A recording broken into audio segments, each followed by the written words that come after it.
सुप्रभात बच्चों, मैं सोनिया सिंह इतिहास की कक्षा में आप सभी का स्वागत करती हूँ। आज हम पाठ 2 यूरोप और भारत के बारे में अध्ययन करेंगे। जैसा कि आप सभी को पता है कि यह जो आधुनिक कालखंड है, इसमें यूरोप में जो विभिन्न प्रकार की घटनाएं घट रही है, उन गतिविधियों का पूरे विश्व में असर पड़ता है। पूरे विश्व में जो भी गतिविधियां घटती हैं, संसार में जो भी कुछ घटता है, उसका सभी देशों पर कुछ ना कुछ प्रभाव होता है। जैसे कि कोरोना महामारी, आप देखेंगे कि सबसे पहले चाइना में कोरोना का पहला केस आया था, उसके बाद में यूरोप में फैला और उसके बाद में भारत में। तो दूसरे देशों पर उसका असर होता है। ठीक उसी प्रकार जो भी घटनाएं दूसरे देशों में घटती हैं, उसका असर दूसरे देशों के ऊपर भी पड़ता है। तो इसलिए यूरोप में जो भी घटता है, जो भी गतिविधियां होती हैं, उसका असर हमारे भारत पर बहुत ज़्यादा होता है। तो इसलिए हमें यूरोप और भारत दोनों के बारे में जानकारी प्राप्त करना बहुत ही ज़रूरी हो गया है। तो आइए देखते हैं, आधुनिक कालखंड में यूरोप में घटित होने वाली विभिन्न गतिविधियों अर्थात घटनाओं का परिणाम भारत में दिखाई देता है। अतः आधुनिक भारत के ऐतिहासिक कालखंड का अध्ययन करते समय यूरोप में घटित घटनाओं का अध्ययन करना आवश्यक हो जाता है। जो भी घटनाएं यूरोप में घटती हैं, उसका असर हमारे भारत देश पर होता है। और आधुनिक भारत में जो भी ऐतिहासिक घटनाएं हुई हैं, जो कालखंड है, उसका अध्ययन जब अगर हमको करना है, तो उसके लिए हमें यूरोप का अध्ययन करना अति आवश्यक है। तो आइए हम उसके बारे में जानकारी प्राप्त करते हैं। तो सबसे पहला है पुनर्जागरण युग। अब यह पुनर्जागरण युग क्या है? तो यूरोपीय इतिहास में मध्ययुगीन का अंतिम चरण 13वीं शताब्दी से 16वीं शताब्दी के बीच की शताब्दियाँ है। ये शताब्दियाँ पुनर्जागरण युग के रूप में जानी जाती हैं। इस युग में पुनर्जागरण, धार्मिक सुधार आंदोलन और भौगोलिक खोजों जैसी घटनाओं के फलस्वरूप आधुनिक युग की नींव रखी गई। अतः इस युग को पुनर्जागरण युग कहते हैं। तो बच्चों, ये पुनर्जागरण युग क्या है? जो 13वीं शताब्दी से लेकर 16वीं शताब्दी के बीच का जो समय माना जाता है, वह पुनर्जागरण युग का माना जाता है। तो इस युग में जो चर्च थे और चर्च में जो पोप हुआ करते थे, जो फादर हुआ करते थे, जो धर्मगुरु हुआ करते थे, तो लोग उनकी बातें ज़्यादा मानने लगे थे। उनके प्रभाव में ज़्यादा लोग आने लगे थे, तो जिसकी वजह से सब लोगों के बीच में अंधविश्वास फैल गया था। तो इस युग में ऐसे बहुत से लोग थे जिन्होंने लोगों को जागरूक किया, उनके विचारों में क्रांति लाई, और जिसके फलस्वरूप क्या हुआ? पुनर्जागरण युग का निर्माण हुआ, उदय हुआ। यहाँ पर जैसे लियोनार्डो विंसी इस युग के जो व्यक्ति थे, यह पुनर्जागरण युग के प्रणेता माने जाते हैं कि इन्होंने बहुत काम किया, जिसकी वजह से पुनर्जागरण युग में क्रांति आई, लोगों का मत बदल गया। पुनर्जागरण युग में यूरोप की कलाओं, स्थापत्य और दर्शन शास्त्र आदि क्षेत्रों में ग्रीक और रोमन परंपराएं पुनर्जीवित हुई। इसके द्वारा सर्वांगीण प्रगति होने से प्रेरणा मिली। पुनर्जागरण युग में मानवता को महत्व प्राप्त हुआ। मनुष्य का मनुष्य की ओर देखने के दृष्टिकोण में परिवर्तन आया। पहले जब 13वीं शताब्दी और 16वीं शताब्दी ने, उसके पहले जो लोग थे यूरोप के, वो लोग धार्मिक गुरुओं के झांसों में आते थे।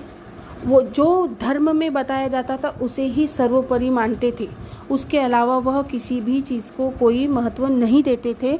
तो ऐसे लोग सामने आए जिन्होंने अलग अलग प्रकार के जो कलाएं हैं उनके द्वारा, और जो उनकी फिलोसॉफी थी, दर्शन शास्त्र थे, उनके द्वारा लोगों में क्या किया? अलग अलग प्रकार की जो परंपराएं है वो पुनर्जीवित की। वो उन्होंने जो पुरानी चीज़ें जो खो चुकी थी वो फिर से उन्होंने अपने आप में पाई। इसके द्वारा लोगों का सर्वांगीण विकास हुआ। सर्वांगीण विकास का मतलब होता है सभी तरह से उनका धीरे धीरे उनको विकास करने की प्रेरणा मिली।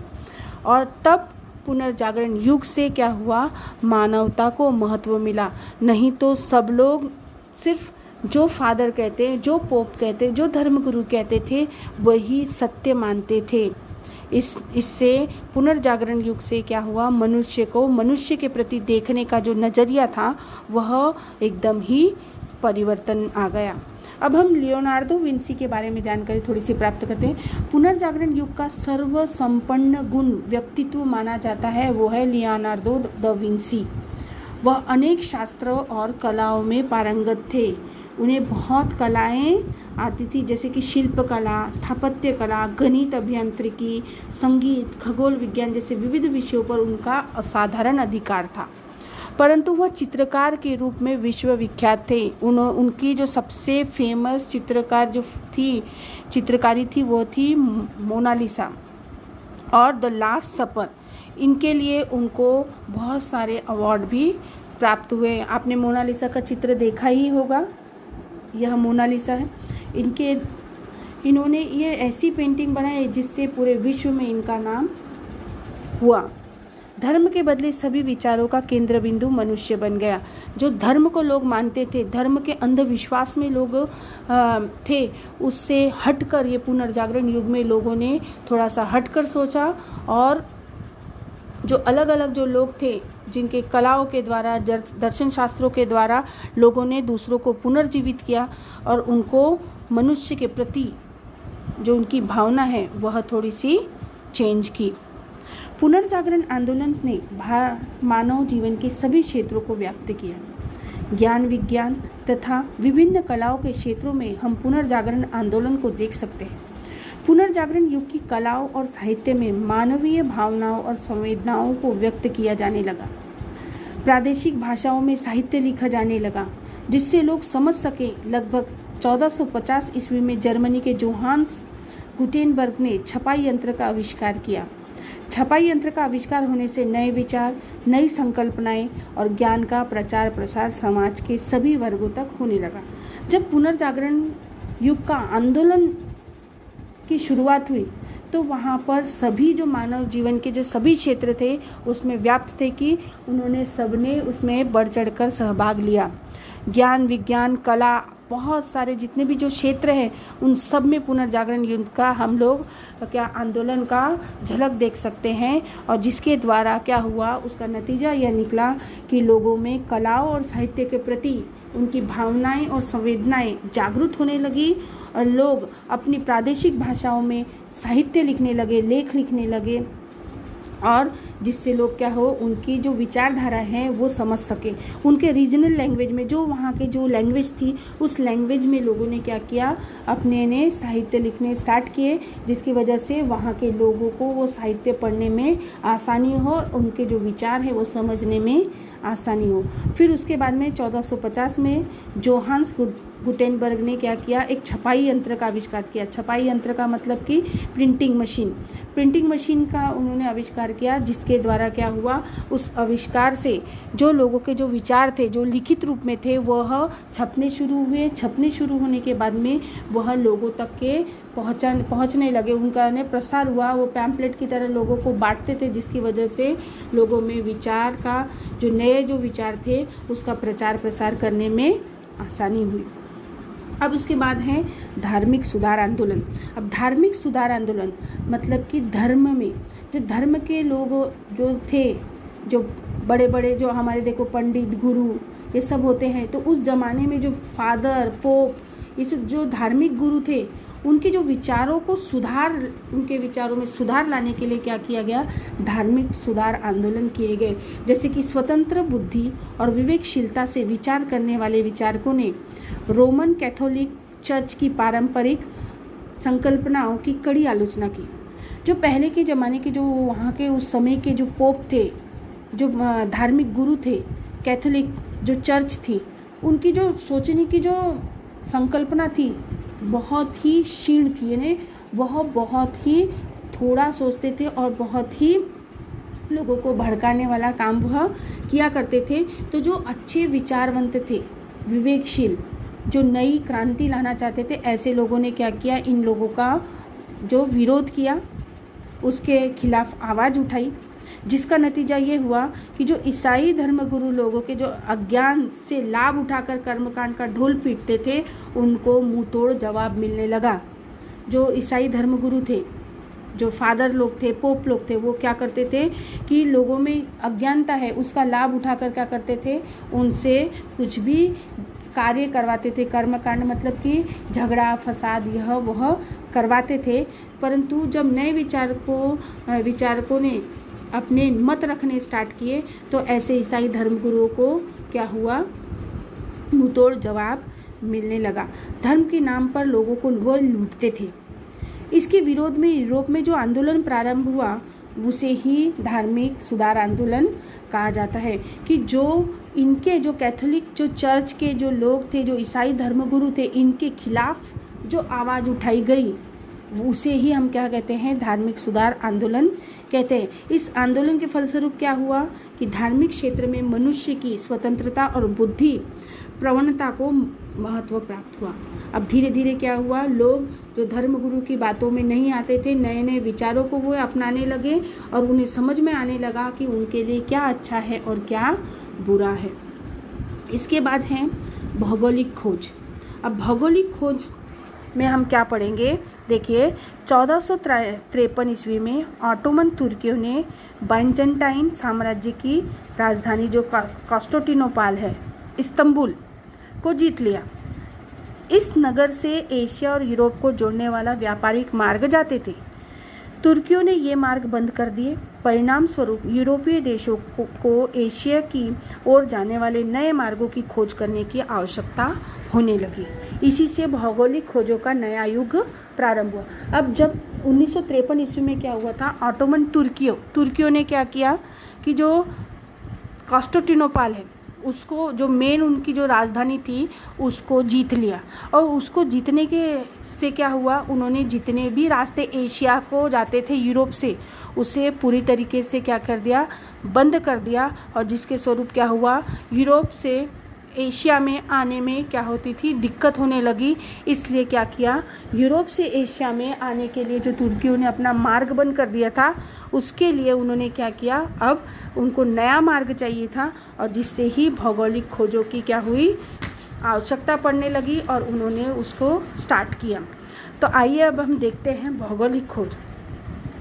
15वीं शताब्दी में यूरोप के समुद्री नाविक भारत की ओर जाने वाले जलमार्ग की खोज करने के लिए समुद्री यात्रा पर निकले। अब मार्ग कैसे खोजेंगे, तो उन्होंने समुद्री यात्रा शुरू की और समुद्र मार्ग खोजने शुरू किए, जल मार्ग खोजने शुरू किए। तो सबसे पहले 1487 ईस्वी में भारत की खोज करने के लिए पुर्तगाली नाविक बार्थोलोम्यू डायस चल पड़ा, परंतु वह अफ्रीका के दक्षिणी छोर तक अर्थात केप ऑफ गुड होप तक पहुंचा। अब जो डायस नाम का जो नाविक था, उसने भारत की खोज करने के लिए वह अपनी नाव लेकर चल पड़ा और वह सिर्फ कहाँ तक आ पड़ा, अफ्रीका के दक्षिणी छोर तक आया, केप ऑफ गुड होप तक ही वह पहुंचा था। इस प्रकार उन्होंने क्या किया, यहाँ से लेकर यहाँ तक के, ये जो यहाँ में दिखाई दे रहा है आपको इस चित्र में, उन्होंने केप ऑफ गुड होप तक ही क्या किया, मार्ग खोजा। उसके बाद 1492 ईस्वी में क्रिस्टोफर कोलंबस ने पश्चिम की दिशा में चलकर भारत की खोज करने का प्रयास किया, परंतु इस प्रयास में वह अमेरिका महाद्वीप के पूर्वी तट पर पहुंचा। अब इसके बाद कोलंबस ने जो आगे बढ़ने के ने दिशा जो वहाँ तक के मिली थी उसको, उसके आगे की खोज कोलंबस ने स्टार्ट की और उसने प्रयास किए और वह थोड़े से आगे जाकर जो अमेरिका महाद्वीप था वहाँ तक, वह पूर्वी तट तक कोलंबस ने क्या किया, रास्ता खोजा। आप इस चित्र के द्वारा देख सकते हैं कि कोलंबस ने यहाँ से लेकर यहाँ तक के क्या किया, उसने मार्ग खोजा। तत्पश्चात 1898 ईस्वी में पुर्तगाली नाविक वास्को द गामा, आपने नाम सुना होगा वास्को द गामा, अफ्रीका के दक्षिणी छोर की परिक्रमा कर भारत के पश्चिमी तट पर कालीकत बंदरगाह में आ पहुंचा। अब वास्को द गामा को कहा जाता है, इतिहास में कहा जाता है कि इसने ही भारत को खोजा, परंतु यह सच नहीं है। उसने भारत के मार्ग को खोजा, उसने भारत को नहीं खोजा है। तो जो डायस ने जो उसे राह दिखाई, बार्थोलोम्यू डायस ने, फिर कोलंबस, उसके बाद वास्को डी गामा आया और उसी को जो उन्होंने मार्ग खोजा था उसी के आगे बढ़कर उन्होंने क्या किया, अफ्रीका के दक्षिणी छोर से परिक्रमा करते करते वह कहाँ पहुँचा, भारत के पश्चिमी तट पर पहुँचा, और जहाँ पर वह कलकत्ता के जो बंदरगाह को सबसे पहले उसने क्या किया, खोज किया। आप इस चित्र के द्वारा देख सकते हैं कि किस प्रकार वास्को डी गामा ने भारत की खोज की। उसके बाद में यूरोप में वैचारिक क्रांति, पुनर्जागरण युग में जो परिवर्तन आए उनके फलस्वरूप यूरोप की यात्रा मध्य युग से आधुनिक युग की ओर प्रारंभ हुई।